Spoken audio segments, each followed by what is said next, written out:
As someone who generally enjoys all things roguelike, I'm always down to check out new titles that are taking its concepts for a spin.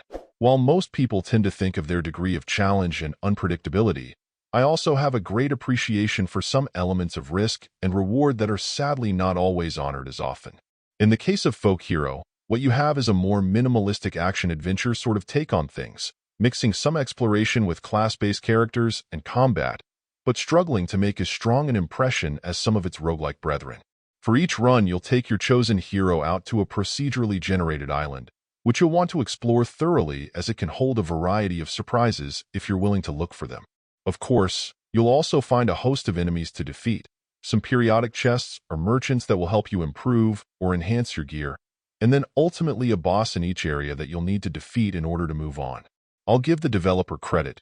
Many of the creatures you face have somewhat erratic movement, which can make even lower-level ones trickier to get a hit on at times.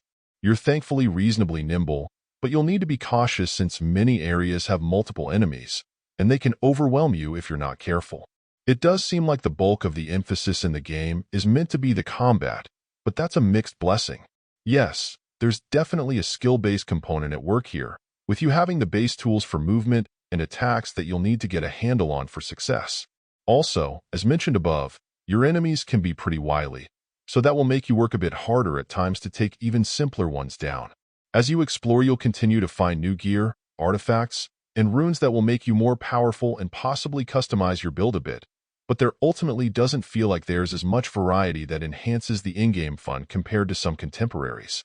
One issue may actually be what feels like a slow start to unlocking additional character classes, or the fact that you'll only start with one. Unlocks are great for extending play with a slow drip of new things to try, but that doesn't mean much if people get a bit bored waiting on more potential for variety.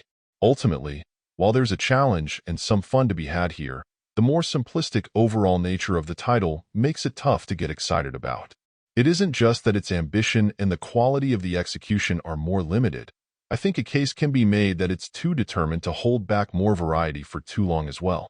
Die-hard roguelike fans will likely know and understand the necessity of the grind, but even more so than usual, this feels like a case of too much stick and not enough carrot to start.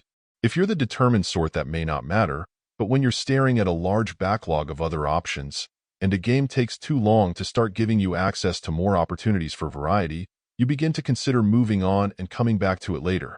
Overall, my final score for the game ended up being a 6.3, and if you're interested in picking it up, it's currently available on the Switch eShop for $11.99.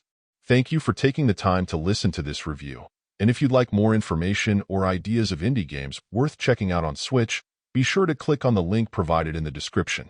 Until next time.